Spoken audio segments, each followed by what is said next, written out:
ഒരിക്കൽ ഇശാ നിസ്കാരം കഴിഞ്ഞിട്ട് പ്രവാചകർ പറഞ്ഞു, ആരും എഴുന്നേറ്റ് പോകരുത്, പ്രധാനപ്പെട്ട ഒരു കാര്യം പറയാനുണ്ട്. എന്നിട്ട് തമീമുദ്ദാരി റളിയല്ലാഹു അൻഹുവിനെ വിളിച്ചിട്ട് പറയാൻ പറഞ്ഞു. അദ്ദേഹം തൻ്റെ ജീവിതത്തിലുണ്ടായ അപൂർവമായ ഒരു സംഭവം സ്വഹാബത്തിനോട് വിശദീകരിക്കാൻ തുടങ്ങി. അദ്ദേഹം പറയുന്നത് ഇങ്ങനെയാണ്: ഞാനും കുറച്ച് കൂട്ടുകാരും കടലിലൂടെ ഇങ്ങനെ സഞ്ചരിക്കുമ്പോൾ ഇടയ്ക്ക് കടലൊന്ന് ശോഭിക്കുന്നുണ്ട്. ഞങ്ങളുടെ കപ്പൽ തിരമാലകളിൽ കിടന്നിങ്ങനെ ആടാൻ തുടങ്ങി. ഒരുപാട് സമയം കടലിലൂടെ ഞങ്ങളുടെ കപ്പൽ ഇങ്ങനെ അലഞ്ഞു തിരിഞ്ഞ് നടക്കാൻ തുടങ്ങി. അവസാനം കുറച്ചകലെ ചെറിയൊരു ദ്വീപ് കാണുന്നുണ്ട്. ഞങ്ങളുടെ കപ്പലിനെ ആ ദ്വീപിലേക്ക് അടുപ്പിക്കാൻ തുടങ്ങി. പല സംശയങ്ങളും ഉണ്ടായിരുന്നു. ഇത് ജനവാസമുള്ള ദ്വീപാകാൻ സാധ്യതയുണ്ടോ? ഇവിടെ വല്ല നരഭോജികളായ മനുഷ്യരും ഉണ്ടാകുമോ എന്ന് തുടങ്ങുന്ന പല ചിന്തകളും പേടിപ്പെടുത്തുന്ന ഓർമ്മകളൊക്കെ ഞങ്ങളെങ്ങനെ പിന്തുടരാൻ തുടങ്ങി.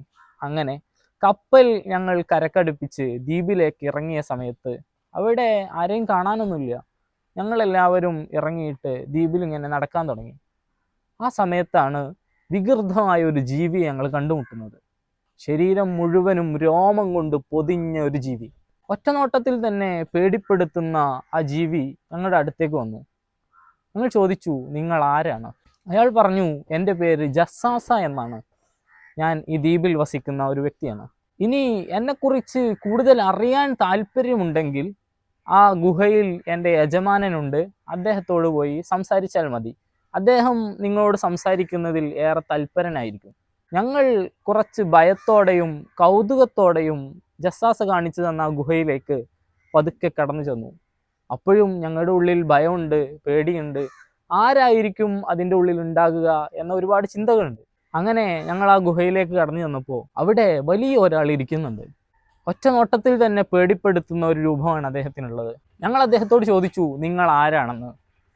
അപ്പോൾ അദ്ദേഹം പറഞ്ഞു, എന്നെ പരിചയപ്പെടുത്താൻ ഇനിയും സമയമുണ്ട്, അതുകൊണ്ട് നിങ്ങൾ ആരാണെന്ന് പറഞ്ഞു തരിക. ഞങ്ങൾ അവിടെ എത്തിപ്പെട്ട സംഭവങ്ങൾ ഓരോന്നായി അദ്ദേഹത്തോട് വിശദീകരിക്കാൻ തുടങ്ങി.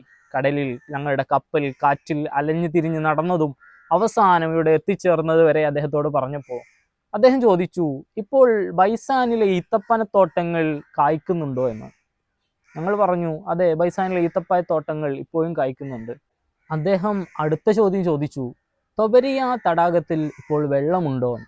അതിനും ഞങ്ങൾ അതേ എന്ന് മറുപടി പറഞ്ഞു. അദ്ദേഹം ഉടനെ പറഞ്ഞു, തൊബരിയ തടാകം അധികം വൈകാതെ വറ്റാൻ സാധ്യതയുണ്ടെന്ന്. അദ്ദേഹം മൂന്നാമത്തെ ചോദ്യം ചോദിക്കുന്നു, സുവർ തടാകത്തിന് ചുറ്റും ആളുകൾ കൃഷി ചെയ്ത് ജീവിക്കുന്നുണ്ടോന്ന്. ഞങ്ങൾ അതിനും അതേ എന്ന് മറുപടി പറഞ്ഞു. അദ്ദേഹം ചോദിച്ചു, മക്കയിലേക്ക് അറബികളിലേക്ക് ഒരു പ്രവാചകൻ നിയോഗിക്കപ്പെട്ടിട്ടുണ്ടോന്ന്.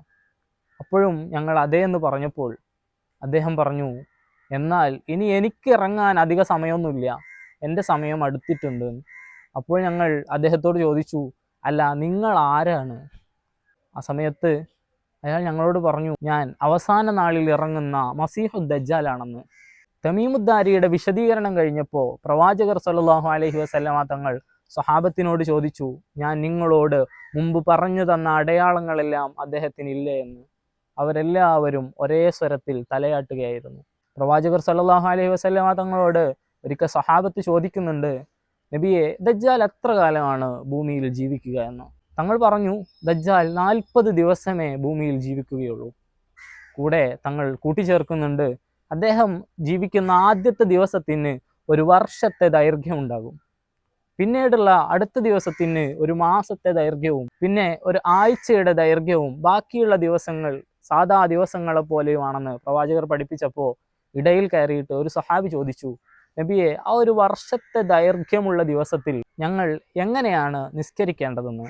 തങ്ങൾ പറഞ്ഞു, ഓരോ ദിവസത്തെയും നിസ്കാരങ്ങൾ നിർവഹിക്കുന്നത് പോലെ ഒരു വർഷത്തെ നിസ്കാരങ്ങൾ ദിവസം കണക്കാക്കിയിട്ട് നിങ്ങൾ അന്ന് നിസ്കരിക്കേണ്ടി വരുമെന്ന്. ഓരോ നിസ്കാരത്തിൻ്റെയും അവസാനത്തെ അത്തഹിയാത്തിൽ നമ്മളൊക്കെ ദജ്ജാലിൻ്റെ ഫിത്നയിൽ നിന്ന് അള്ളാഹുവിനോട് കാവലിനെ ചോദിക്കുന്നുണ്ട്. പ്രവാചകർ പഠിപ്പിക്കുന്നു, ഏറ്റവും വലിയ ഫിത്നയായിരിക്കും ദജ്ജാൽ ഭൂമിയിൽ സൃഷ്ടിക്കുക എന്നത്. ഒരുപാട് ആളുകളുടെ വിശ്വാസത്തെ നഷ്ടപ്പെടുത്താൻ ദജ്ജാലിന് സാധിക്കും.